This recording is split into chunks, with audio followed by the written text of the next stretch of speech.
여러분 평소 대형마트 이용하실 때 혹시 경품 행사 응모해 보셨습니까? 경품 하면 보통 가전제품이 많지만 요즘에는 해외여행권, 고급 자동차, 심지어 아파트를 경품으로 거는 경우도 있죠. 그런데요, 며칠 전 국내 3대 대형마트 중 하나인 홈플러스의 직원이 이 경품 행사를 조작해서 1등 상품 외제차 넉 대를 가로챈 혐의로 검찰에 송치됐습니다. 이른바 경품 사기극을 벌인 건데 더 큰 문제는 이러한 경품 행사의 근본 목적이 바로 고객들 개인정보를 획득하는 거였다는 사실이 새로이 드러났다는 점입니다. 경품 행사의 실체를 엿보게 해준 이번 사건 좀 집중적으로 짚어보죠. 먼저 홈플러스 노동조합의 부위원장이세요. 최대영 부위원장 연결이 돼 있습니다. 최대영 위원장님 안녕하세요. 네, 안녕하십니까. 먼저 이번 사건 짧게 요약을 해보자면 어떻게 된 건가요? 홈플러스에서는 매년 3-4차례 경품 행사를 좀 놉니다. 예, 1년에. 네, 고가의 상품을 1등으로 내걸고 대대적인 행사를 진행하는데요. 예. 그 홈플러스 내부 한 직원이 경품 행사에 친구의 명의로 응모를 한 다음에 그 경품 담당을 담당하는 외주 업체에 대신 응모한 친구의 명의로 1등을 뽑으라고 강요한 것이죠.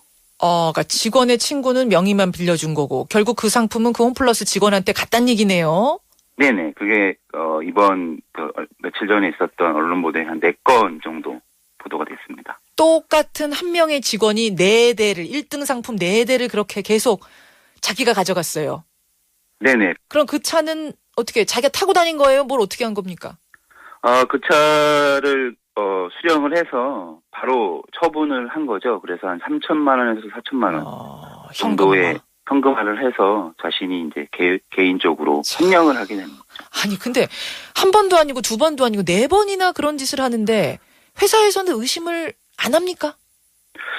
저도 제가 그게 의문인데요. 제가 그 관리 구조가 아예 없었다라고 생각이 좀 듭니다.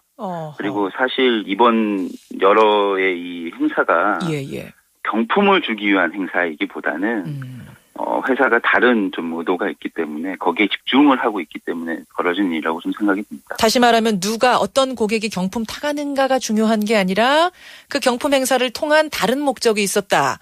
그 다른 네네네. 목적이라는 게 뭐죠? 그게 바로 뭐냐면은 경품 행사의 진짜 목적은 고객의 개인정보를 수집하는 거에 좀 있고요. 이를 이용해서 좀 수익을 얻으려 하는 것이라고. 그게 제일 문제인 거죠. 경품 행사를 통해서 개인정보를 얻는다는 건 그러니까 우리가 경품 응모할 때 종이에다가 뭐 주소 적고 이름 적고 전화번호 적고 이런 정보요? 네, 맞습니다. 그거 닫다가 뭐 합니까? 그게 보시면 조그마한 종이 보통 경품 행사 종이가 되게 조그마하잖아요. 예. 거기 보면 굉장히 뭐 개인정보 종이라는 게 그게 깨알같이 쌓여있기 때문에 잘 보지 못하시는데 개인정보 제공 범위가 보험회사로 보통 주로 되어 있습니다. 그래서 보험 행사를 개인 마케팅에 활용하도록 이 데이터를 넘기게 되고 거기에서 나오는 한 사람당 개인정보 데이터 비용을 홈플러스가 온전히 자기 수익으로 가져가고 있는 것이죠. 그러니까 우리가 적는 그 정보를 그 홈플러스에서만, 그러니까 마트에서만 쓰는 게 아니라 보험사에 넘겨요? 네네, 맞습니다. 그럼 보험사는 건당 얼마 정도를 지급합니까? 그래서 이제 개인 동의가 돼 있는 거 있잖아요. 예. 네, 그거는 개인당 2,000에서 2,800원 정도에 넘어가고요. 혹시 이제 몇 분이 체크를 하지 않으신 분들한테는 개인적으로 연락을 해서 개별 동의를 받은 것들은 4,200원, 4,500원으로 이렇게 판매가 되고 있는 겁니다. 그러면 결국 이 마트 경품 행사는 고객 서비스 차원이 아니라 개인정보 수집하기 위한 것. 그래서 이게 보통 저희가 한 건 하게 되면 100만 명 정도의 응모 규모가 됩니다. 어마어마하네요. 그래서 한 건당 약 10억 원 이상의 수익을 올리고 있는 거죠. 그럼 마트는 완전히 님도 보고 뽕도 따는 거네요. 홍보는 홍보대로 하고 또 수익도 챙겨가고. 그래서 홍보의 목적이라기보다는 자신들의 수익 모델로 보고 있는 거죠. 그게 더 크다. 그런가 하면 직원이 경품 가져간 정도의 사기는 아니지만 당첨자가 전화 안 받는다는 이유로 경품을 안 준 경우도 상당히 많았다고요? 네, 사실은 이 경품 지급 자체가 투명하지 않았기 때문에 벌어진 문제고요. 네, 2011년부터 행사를 해왔는데요. 유독 1, 2등에 대한 이 지급이 안 된 건수가 4-5차례로 좀 많아졌습니다. 어허. 그걸 보니까 연락을 제대로 했다고는 하는데 예. 막상 취재를 해보니 1등 당첨자들한테는 연락이 아예 오지 않은 경우가 많았고요. 전화를 보통- 걸었다는 사람은 있는데 받았다는 당첨자는 없는 네네네. 거예요. 보통의 경품 같은 경우에는 1등이 이렇게 연락이 안 되면 차등을 보통 뽑잖아요. 그렇죠. 그런 것도 흔적이 남아있지 않고 아. 문자를 날리든지 이런 행동이 전혀 없었던 거죠. 전화 한 번 해서 안 받으면 문자 남길 수도 있고 주소 적었으니 우편 보낼 수도 있고 방법은 네네, 사실 맞습니다. 여럿이 있었을 텐데 그런 적극적인 그쵸. 행동 없이 그냥 미지급으로 다 넘어간 케이스가 한두 네네. 건이 아니라 꽤 많다. 네. 그 언론사 취재가 시작이 되니까 회사 측에서 과거에 연락하지 않았던 그 당첨자들한테 한꺼번에 연락 돌리기도 했다면서요. 네네, 자신들은 이거를 지급 보류라고 생각하시면 된다라는 좀 당황스럽고 황당스러운 답변을 좀 내왔고요. 가장 큰 문제가 됐었던 다이아몬드 이 당첨자한테도 갑자기 이제 연락이 가기 시작한 거죠. 알겠습니다. 예, 홈플러스 노조 측에서도 이제 이런 사실을 알고 적극적인 행동에 나서겠다 이런 입장 내신 걸로 아는데요. 오늘 이렇게 네네. 말씀 주셔서 고맙습니다. 네. 홈플러스 노조 최대영 부위원장 이야기를 먼저 들었습니다. 근데 이런 일이 과연 홈플러스에서만 벌어지는 걸까요? 다른 곳은 믿을 수 있는 건지 참 불안해지는데 소비자단체협의회 김연아 회장 연결합니다. 회장님 안녕하세요. 예, 안녕하세요. 이번 사건의 문제점 크게 세 가지로 나눠볼 수가 있습니다. 첫째, 네, 직원이 경품 타간 케이스. 이거는 분명한 사기고요. 예, 둘째, 경품 담당자에게 제대로 경품을 전달 안 한 거. 이거는 연락 네. 안 받아서라고 해명은 하고 있습니다만 좀 미심쩍은 거고.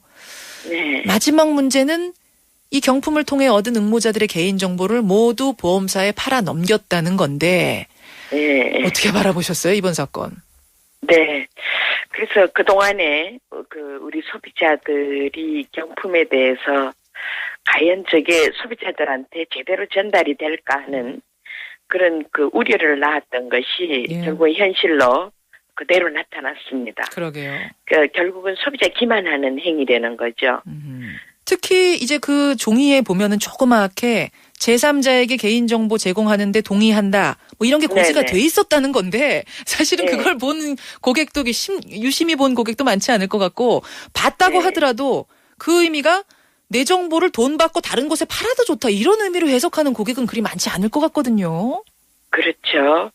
유통업체를 믿고 일종의 동의도 해줬을 거고 또 아울러서 그게 악용될 소지가 있다는 것도 전혀 생각질 못하고 있다는 거죠. 그렇죠. 그러면 적어도 그런 동의함의 구조가 달라야 된다는 거죠. 시스템이. 제3자에게 제공하는 걸 동의한다 했을 때 그 제3자가 누군지도 정확하게 알려줄 그렇죠. 이런 의무가 예, 있지 예. 않은가. 지금 어떤 대상에 어떻게 쓰여진다는 것도 예. 명시를 해줘야 된다는 거죠. 이게 어떻게 법적인 어떻게 보면은 구멍, 허점을 네. 노린 것이 될 수도 있네요, 이건.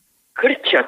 그래서 이제 앞으로는 이제 이런 것도 예를 들어서 이제 공정위 같은 데다가 또 자율적인 가이드라인을 설정을 해갖고 우리는 적어도 이러이러한 경품은 어느 정도 액수까지 하면서 예. 어떤 절차를 거쳐서 할 것이다라는 그런 시스템을 갖다가 만들도록 하는 이 가이드라인을 좀 만들어 놓고 그다음에 지금은 아무것도 없습니까? 지금은 아무것도 지금 현재는 그런 게 없죠. 전혀 없어요. 정부의 관리 단속이 전혀 안 되는 액수라든가 거예요. 이런 규정은 있지만은 예. 이런 절차상에 있어서 어떤 과정을 거치는 거에 대해서는 없습니다. 그래서 이제 앞으로는 어떻게 되느냐면은 이런 업체에 있어서도 예. 예를 들어서 외부의 소비자의 대표라든가 예. 이런 데를 좀 엄격하게 두고 감시 감시하게끔. 견제할 수 있는 이러한 기구를 하나 만들어서 이런 것이 투명하게 좀 나올 수 있도록 해야지. 알겠습니다. 그런 불투명한 구조에서 도대체 누구한테 가는지 소비자들은 의심을 하면서도 혹시나 하는 개념에서 또 자꾸 그게 옹호하고요. 참여를 하게 된다는 거죠. 이번 사건 보면서 과연 이것이 이 홈플러스 지점만의 일일까 이런 생각이 들던데요.